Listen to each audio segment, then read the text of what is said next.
हिंदुस्तान का प्रधानमंत्री ओबीसी अन्नाडु अमित शाह కానీ ఓబీసీలకు ఎక్కడ న్యాయం జరగలేదు ఇప్పటికన్నా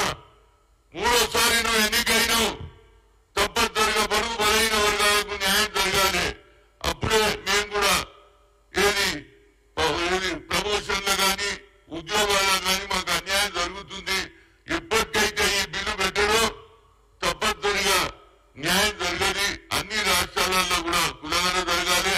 అదేవిధంగా తెలంగాణలో కూడా కులగన తొందరగా జరిపిస్తాడని రేవంత్ రెడ్డితో కోరుతున్నా ఎందుకంటే నేను ఓబీసీ ఎంపీస్ కన్వీనర్ గా నా డ్యూటీ అదే కాకుండా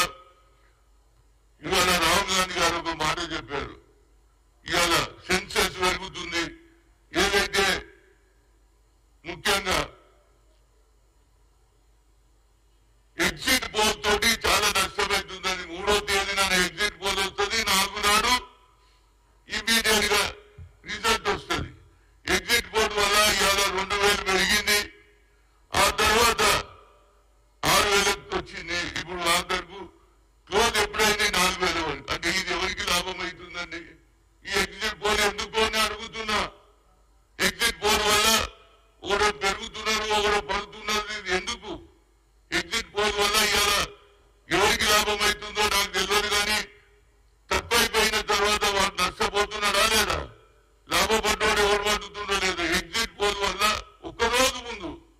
3వ తేదీన ఎగ్జిట్ పోల్ వస్తుంది ఒకేసారి 2000 పెరుగుతుంది 2000కి వెళ్ళి ఇమీడియట్ గా రిజల్ట్ రాగానే 6000 అయింది ఆ తర్వాత 4000 ఆగింది అంటే ఇది ఎవరికి లాభం అవుతుంది దాని మీద కూడా కొంత నరేంద్ర మోడీ గారు ఆలోచన చేయాలి పార్లమెంట్ మెంబర్స్ కూడా ఆలోచన చేయాలి ఈ ఎగ్జిట్ పోల్స్ వల్ల ఎవరికి లాభం అవుతుంది ఎవరికి నష్టం అవుతుందో గతంలో కూడా మీ అందరికీ తెలుసు డిమానిటేషన్ అయితే ఎంతమంది నష్టపోయారు బ్లాక్ మనీ మీద ఎంత నష్టం నేను దాని గురించి పోదలుచుకోలేదు కానీ నా ముఖ్య పాయింట్ ఒకటే ఓబీసీలకు న్యాయం జరగాలి ఎస్సీ ఎస్టీలకు న్యాయం జరగాలి రాహుల్ గాంధీ ఎక్స్రే అన్నాడు దాన్ని కూడా మనం కులగన జరిగితే మన జనాభా పెరుగుతుంది ఆ సంఖ్య బలంతో తప్పనిసరిగా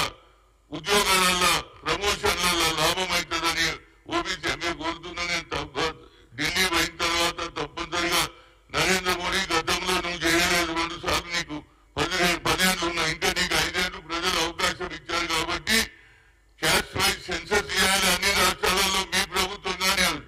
అందులో నితీష్ కుమార్ అదేవిధంగా చంద్రబాబు కూడా ఎక్కువగా ఇనిషియేటివ్ తీసుకోవాలి అన్ని రాష్ట్రాలలో జరిగితే మా జనాభా ప్రకారంగా మాకు న్యాయం జరుగుతుంది దానికి ఒక సెపరేట్ బడ్జెట్ కూడా పెరగాలి అని నేను కోరుతున్నాను ఎందుకంటే అందులో నోట్ గివ్ స్పెషల్ బడ్జెట్ అన్ని శాఖలకు ఉన్నా కానీ బీసీలకు ఎక్కువ లేదు దాన్ని కూడా